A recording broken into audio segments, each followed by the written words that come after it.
Hello, everybody. Welcome to Divinely Guided 7777. Here I come with the message of the day.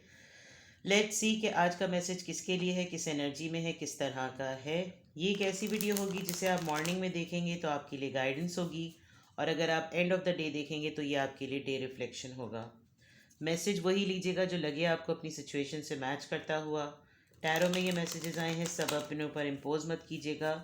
बहरहाल ये message of the day है तो कहीं ना कहीं सबके लिए गाइडेंस का सबब ज़रूर बनेगा. और हर तरह की रीडिंग होती है. आप सिर्फ उसी से मैच करें जो आपकी लाइफ से मिल रही हो.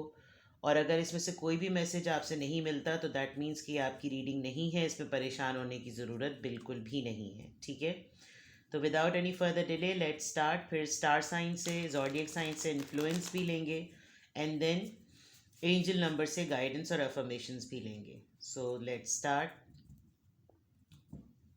Message of the day, message of the day, message of the day. आज का मैसेज क्या है, क्या सिचुएशन, क्या सर्कमस्टांसेस अपने साथ लेकर आ रहा है emperor Aries. Message of the day, message of the day, message of the day.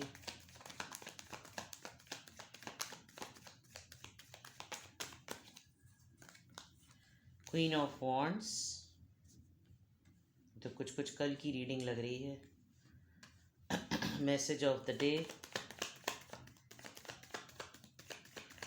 Message of the day,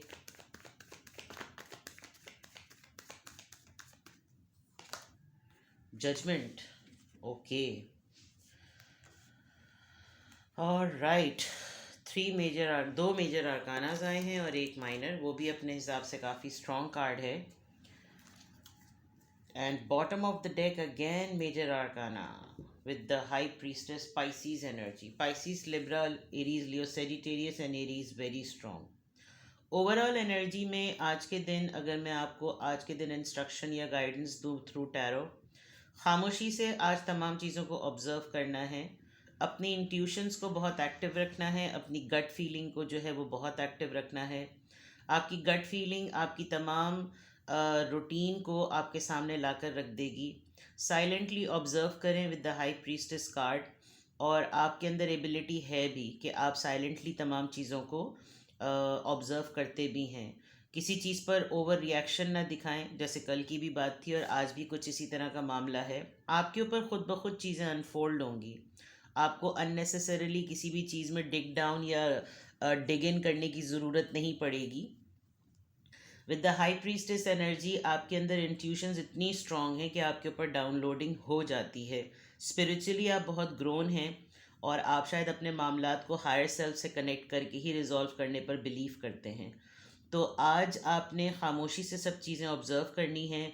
कोई भी आपके सामने किसी मामले को लेकर आए, किसी प्रॉब्लम को लेकर आए, तो आपने उसको देन एंड देयर रिजॉल्व नहीं करना. आपने उसको टाइम देना है और बहुत ही तहम्मुल से, तसल्ली से एक एक चीज़ को ऑब्जर्व करने के बाद ही किसी को राय देनी है.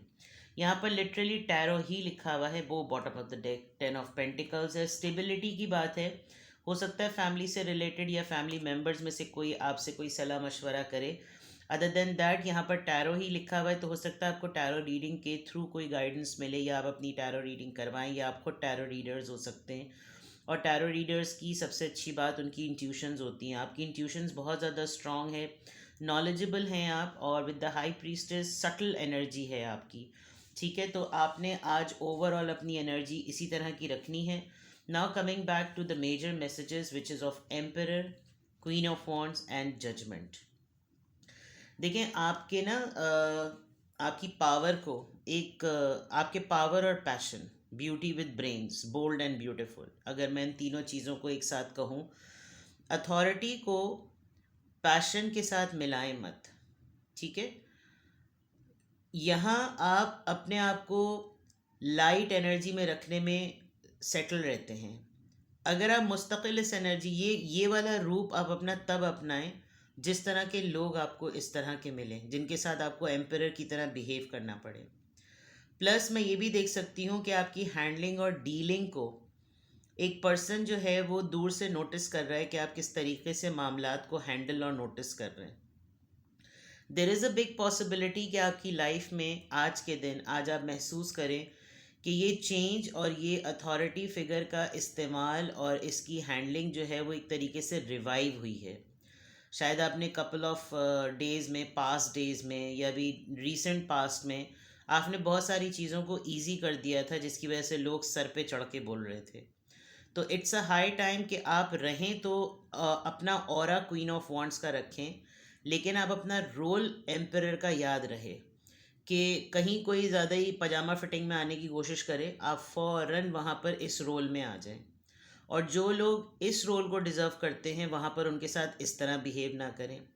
कहीं ना कहीं फैमिली में या काम की जगह पे मुझे ऐसा लग रहा है कि आपको ड्वेल पर्सनालिटी या ड्वेल रोल अपनाना पड़ता है। With the emperor it is very important कि आप कुछ मामला जिस पे कॉम्प्रोमाइज़ नहीं हो सकता वहाँ पर आपको सख्ती करनी पड़े, आपको ज़िद दिखानी पड़े, आपको अड़ियल होना पड़े, आप रफ बात करें।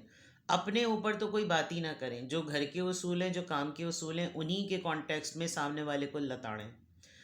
और ज़रा सा कोई झोल पोल हो उनसे बोल दीजिए, I am helpless, I can not do this, this is something written, ये घर का मामला है, ये घर का उसूल है, इसको इसी तरीके से फॉलो करना है, हम भी करते हैं, आपको भी करना पड़ेगा। And with the queen of wands, जहाँ आइडियाज़ की बात हो, जहाँ खूबसूरती की बात हो, जहाँ प्रेज़ की बात हो, ऐसा लग रहा है कि कहीं कोई ऐसा ज़िद्दी पर्सन जो कि आपकी हैंडलिंग को नहीं मानता था आज मान लेगा, आपके सिचुएशन को डील करने को नहीं मानता था मान लेगा। And with the judgement card ये आपको दोबारा से चांस मिल रहा है, आपकी सलाहियत की रीबर्थ हो रही है। आप अपनी फैमिली के लिए या जो लोग आपको जिनको आप अपनी फैमिली समझते हैं उनके लिए भी आप एक तरीके से बहुत पैशनेट रहेंगे। और आपकी फैमिली पर या आपके लव्ड वंस के लिए ये एक नया टाइम है, ये एक डिसीजन कॉलिंग है। कोई फ़ैसला ऐसा जो कि आपको अपनी फैमिली की ग्रोथ के लिए लगता है कि अब कर लेना चाहिए, ऐसा होगा। कहीं कहीं पर मैं ये भी देख सकती हूँ कि अगर आपके घर में कोई बड़े बुज़ुर्ग हैं, आपके फादर की फॉर्म में, ग्रैंडफादर की फॉर्म में, या कोई रिजिड पर्सन जो कि आपकी किसी बात पर नहीं मान रहा था, आज फ्लेक्सिबिलिटी शो करेगा और आपकी सलाहियत को देखते हुए हो सकता है वो भी आपकी वो बात मान ले। तो आज की रीडिंग में विन विन सिचुएशन बिल्कुल क्लियर नज़र आ रही है। अपनी पावर को आज बहुत तरीक़े से टैक्टफुली हैंडल करें, बिकॉज आज आप बहुत पावरफुल एनर्जी में हैं। आप सोचने के पॉइंट ऑफ व्यू से हाई प्रीस्टेस की तरह हैं, वर्किंग की पॉइंट ऑफ व्यू से आप क्वीन ऑफ वॉन्ड्स हैं, और मिजाज के हिसाब से आप एम्परर हैं। यानी कि ज़िद, जज्बा और सोच, ये तमाम चीज़ें मिलकर जो चीज़ आपको आज सपोर्ट करेगी वो आपको फ़ैसलों में सपोर्ट करेगी। चाहे आप फ़ैसला फैमिली के लिए लें, चाहे आप फ़ैसला अपने लिए लें, या आप काम की जगह पर लें।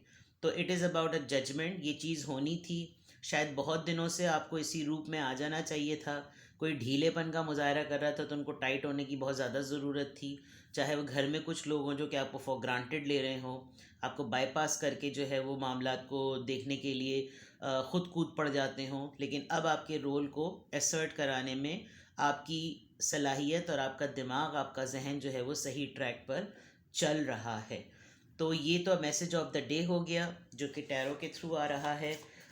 कभी कभी आज पूरे दिन आपको लगेगा कि मुझे अपनी ज़िद पर अड़े रहना चाहिए, कभी आपको लगेगा कि नहीं मुझे फ्लेक्सिबल हो जाना चाहिए, फिर आपको लगेगा नहीं मुझे ऑब्ज़र्व करना चाहिए। यानी आप जो सिचुएशन आपके सामने आएगी, आप उस सिचुएशन में ढलने के बजाय 1 सेकंड, 1 मिनट का टाइम लीजिएगा और ध्यान कीजिएगा कि मुझे किस जगह पर किस तरह बिहेव करना है। अगर कोई आपसे छुट्टियां मांगने आ जाता है, कोई आपसे कहे कि बाजी कल से मैं नहीं आऊँगी, तो आपने वहाँ पर सख्ती का मुजाहरा करना है। और कोई अपने किसी प्रोजेक्ट के साथ, किसी आइडिया के साथ आ रहा है तो आप तहम्मुल से उसकी बात सुने। कोई आपके सामने ऐसे आ रहा है जो कि फ़ौरन ये बता दे यार मुझे एक प्रॉब्लम हो रही है, मुझे समझ में नहीं आ रहा, तो आप उस प्रॉब्लम को समझने के लिए हाई प्रीस्टेस के रोल में रहें। बिकॉज इन दी एंड ये तमाम चीज़ें ट्रैप होकर आप ही से सलूशन डिमांड करेंगे। इसलिए मैं कह रही हूँ कि आपको रोल स्विच करने पड़ेंगे। ठीक है, चलिए जनाब। कोई आपको जो लीड करता है, आप जिसके अंडर काम करते हैं, घर के बड़े बुज़ुर्ग हो सकते हैं, वो भी आपके अंदर इस पावर का और इस अथॉरिटी का शिफ्ट देखकर आपको एक तरीके से सपोर्ट ही कर रहे हैं। They know that you have the ability to lead the house और the department. So let's see आगे क्या होता है. किस जॉडियक साइन का इन्फ्लुएंस रहेगा, किस जॉडियक साइन का इन्फ्लुएंस रहेगा. Number 12, it's a number here today. It is going well now. जो कुछ भी इस वक्त आपकी लाइफ में हो रहा है, आज होगा या अभी जो कुछ भी कमिंग डेज में होगा, वो सही चल रहा है, वो अच्छा चल रहा है. 12 नंबर नोट कर लीजिए. 1 2 + 3, 12 डेज या 12 वीक्स, 12 दिनों के अंदर अंदर हो सकता है आपको, आप इन तमाम सिचुएशन से डेली बेसिस पर गो थ्रू होते रहें, या 12 हफ्ते भी हो सकते हैं. 12 डेज के अंदर आपको ऐसी सिचुएशन बार बार रोज़ मिल सकती है. 12 घंटे के दरमियान आप कोई चीज़, यानी आधा दिन गुजरने के बाद चीज़ों के ऊपर रिएक्ट कीजिएगा. या 12 जनवरी तक अपना कोई टारगेट रखें. आज 3rd है, 12 जनवरी तक अपना कोई टारगेट रखें, या आज से 12 दिनों तक अपने लिए कोई गोल सेट कर लें कि ये सब कुछ सही चल रहा है, तो मैं इस सही टेम्परामेंट को, इस मिजाज को, अगर ये चीज़ें मुझे फेवर कर रही हैं तो मैं इस मिजाज को at least mid of the month तक लेकर चलूँ. आज से 12 दिन, ठीक है. तो इसको ध्यान में रख लें. 12 नंबर आज नोटिस कीजिएगा, आज आपको किन किन चीज़ों में 12 नंबर जो है वो नज़र आ रहा है, घड़ी में और टीवी पे, डेट पे, या कहीं पर कोई डॉक्यूमेंट साइन कर रहे हैं तो वहाँ 12 नंबर है. तो उस 12 नंबर की सिग्निफिकेंस को ज़रूर देखिएगा, बिकॉज यहाँ 20 है और वहाँ पर 2 है. तो 2 नंबर शायद लग रहा है आपको आज बहुत ज़्यादा सिग्निफिकेंटली नज़र आएगा. लेट्स सी किस एंजल नंबर की अफर्मेशन हमारे पास और गाइडेंस आ रही है, किस एंजल नंबर की अफर्मेशन और गाइडेंस हमारे पास आ रही है मैसेज ऑफ द डे में. 10 कंप्लीशन का नंबर है जनाब. आई एम पेशेंट. मैं आपको पहले ही कह चुकी थी, तहम्मुल से, रुक के, सब्र से चीज़ों को देखिएगा. और 10 is a number of completion. So what you have to say today, I am patient. Not a patient in terms of sickness, लेकिन मैं साबिर हूँ. I am patient. Keep your thoughts positive and be patient as everything is working out for your highest good. मैंने पहले ही कह दिया था कि अगर आप रिएक्ट कर देंगे तो चीज़ें उस तरह से नहीं होगी, because with the high priestess आप अपनी हायर सेल्फ से कनेक्ट करके ही चीज़ों को, मसलों को हल करते हैं. तो आपने यही करना है, बिकॉज आपकी थॉट्स ऑलरेडी पॉजिटिव हैं. आपने बस सब्र से काम लेना है, ताकि जितनी भी चीज़ें आपके लिए काम कर रही हैं वो आपकी बेहतरी के लिए और आपकी स्पिरिचुअलिटी के लिए, यानी मज़ीद आपकी बेहतरी के लिए आएँ. Trust that your angels are working behind the scenes to help you. अगर आपको अपना आप आज थोड़ा सा होता है ना कि एक के बाद एक तले ऊपर तले काम आने लगते हैं और आपको सिंगल हैंडेडली ही उनको हैंडल करना पड़ता है, आपको कोई सपोर्ट सिस्टम नहीं मिलती, तो आप उनको वंस एट अ टाइम के तौर पर, वन एट अ टाइम के तौर पर उसको हैंडल करें और सब्र से काम लें. बिकॉज एक साथ आप तमाम चीज़ें नहीं कर सकते, एक साथ आप 4 लोगों को अपॉइंटमेंट नहीं दे सकते, एक साथ आप 4 मीटिंग नहीं कर सकते. तो अपने स्केड्यूल को देखिए, कैलेंडर पे, प्लानर के ऊपर चीज़ों को लिखिए और उसके हिसाब से ही मूव करें. अगर आप हाउस वाइफ हैं या हाउस होल्ड वाले पर्सन हैं तो डायरी में लिखिए और चलिए इस तरह से. बिकॉज लोग आपका मजाक उड़ाएंगे, लेकिन ये डिसिप्लिन्ड लाइफ की निशानी है. ऑफिस में आप हैं तो आप अपनी टेबल पे प्लानर रखें और उसमें डेट्स लिख दें, ताकि आप अपने दिन की प्रायोरिटी सेट कर सकें. एक ही दिन में मल्टीपल लोग आ रहे हैं तो आप उनको टाइमिंग्स डिफरेंट दें. ये आपको करने की बहुत ज़्यादा ज़रूरत है, बिकॉज जितना डिसिप्लिन्ड होगा, एंजल्स आपके लिए ऑलरेडी काम कर रहे हैं. अल्लाह ताला का करम है आपके ऊपर, आपकी पोजीशन स्ट्रांग है, लेकिन इक़्तिदार को और अथॉरिटी को सही इस्तेमाल करना ही सबसे बड़ा कमाल होता है. तो सब्र से काम लें, उजलत से काम ना लें. तमाम चीज़ें प्रेजेंटेशन पॉइंट ऑफ व्यू से ठीक रखें, चाहे घर की हो या कहीं और की हो. And then proceed and have a blessed safe day. Alright, take care, bye bye.